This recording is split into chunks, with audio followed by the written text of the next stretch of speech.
अनुस्वार और चंद्र बिंदु का प्रयोग देखेंगे कि बहुत जगह हम लोग बोलते तो हैं, लेकिन कहाँ कहाँ अनुस्वार लगाते हैं और कहाँ कहाँ चंद्र बिंदु लगाते हैं।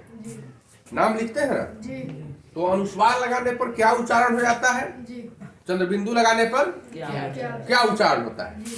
हम लिखते हैं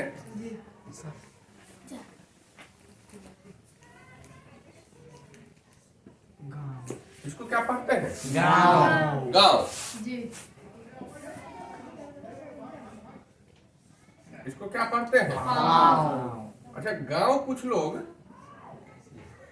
ऐसे लिखते हैं, देखे नहीं? गांव ऐसे लिखे हुए नहीं देखा है कभी? नहीं देखा। गांधी देखा है लिखते हुए? ऐसे लिखते हैं, ऐसे चंद्र बिंदु देते हैं। गांधी ऐसे कहीं नहीं देखा है, गलत बात, झूठ मत बोलना। अधिकांश जगह लोग गांधी ऐसे लिख देते हैं, गांधी ऐसे लिखता है, समझे? ये ऐसे लिख देता है, ठीक है ना? जबकि कौन सही है इसमें बताओ? गांधी के बोलो। ठीक है। अब हम लोग जानेंगे कि ये क्यों लगाए, ये क्यों लगाए, इसके बारे में समझ ले। इसको हम लोग कहते हैं गांव। क्या कहते हैं इसको? गांव। इसको कहते हैं पाँव। इसको कहते हैं आंधी। आंधी। इसको कहते हैं गांधी। इसको क्या कहते हैं? गांधी। गांधी बिल्कुल गलत। जब दोनों को हम गांधी बोल ही दिए, इसको गांधी कहते हैं, इसको क्या कहते हैं? इसको भी हम लोग गांधी कहते हैं, इसको भी गांधी कहते हैं, इसको हम लोग गांव कहते हैं, इसको गानवा काहे नहीं कहते हैं? ये जब गांधी है तो ये गानवा है, गानवा। गानवा बोलते हैं, पानवा, पानवा बोलते हैं। अगर यह गांधी है, अगर यह गांधी है तो गा न धी ऐसे भी तो लिख सकते हैं जी। आधा न का उच्चारण भी तो है, आधा न लिख सकते हैं कि नहीं? गा आधा न धी, गांधी। क्या हुआ? गांधी। तो ये सही या यह सही?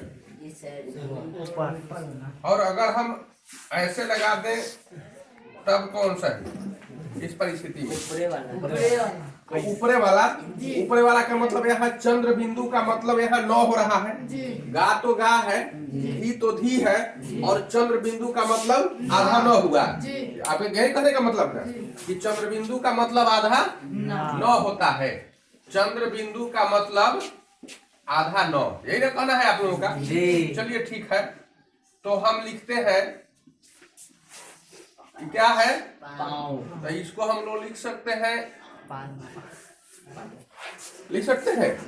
ये आपने कहा चंद्र बिंदु का मतलब आधा ना, अभी तो बता दिए ना कि गांधी को हम लोग ऐसे लिख सकते हैं, आपने कहा ना। तो ये बिल्कुल गलत बात है, हम लोग गांधी ऐसे नहीं लिख सकते हैं। हम लोग पाँव को पानव नहीं लिख सकते हैं। ये चंद्र बिंदु जो है इसका मतलब होता है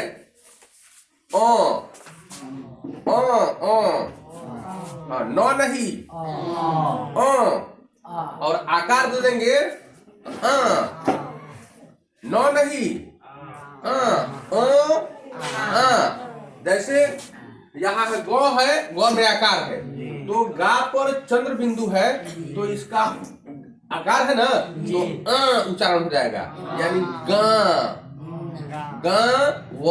गाँव। तो प में आकार है तो यहाँ आ हो जाएगा, पाँव। क्या हो जाएगा? पाँव। ये गांव नहीं, ऐसे गांव कहीं भी नहीं लिख सकते हैं। अगर कोई आदमी ऐसा लिख देता है तो एकदम 100% गलत। इसका मतलब ये हुआ, इसका मतलब कि गा आधा नौ व गानवा।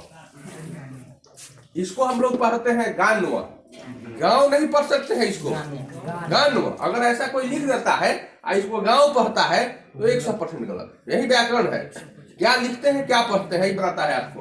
अब ये है क्या है, ये क्या है बता सकते? आंधी बोला, आंधी नहीं, आंधी। आंधी। ऐसे लिखा तो आंधी जी। और ऐसे लिखा तो आंधी। आंधी। ऐसे लिखा तो आंख, आंख की आंख, आंख। आंख, क्योंकि चंद्र बिंदु है ना। जी। तो अब ये बता दो कि ये क्या है? गांधी। गांधी। ये क्या है? गांधी। गांधी। गांधी नहीं, गांधी। ऐसे लिखा तो गांधी और ऐसे लिखा तो गांधी। गांधी। ऐसे लिखा तो आंधी, आंधी। ऐसे लिखा तो आंधी। लेकिन गांव को हम लोग ऐसे कभी नहीं लिखते हैं, ऐसे कभी नहीं लिखते हैं, नहीं तो यह बिल्कुल उच्चारण ही गलत हो जाएगा, गान्व का उच्चारण हो जाएगा। तो कहाँ चंद्र बिंदु लगेगा और कहाँ अनुस्वार लगेगा? आए बस समझ में? नहीं, बस इतना ध्यान रखिएगा कि जहां भी चंद्र बिंदु हो वहां ओ आ यही पढ़ते हैं। जैसे हम ऐसे लिखते हैं तो इसको क्या पढ़ते हैं? गौमई। क्या पढ़ते हैं इसको? एक पर तो आकार नहीं ना है, इसलिए अ पढ़ेंगे गौमई। तो आप ध्यान रखना है कि इसको अ पढ़ेंगे या आ पढ़ेंगे और इसको आधा नौ का उच्चारण लेंगे। ठीक है?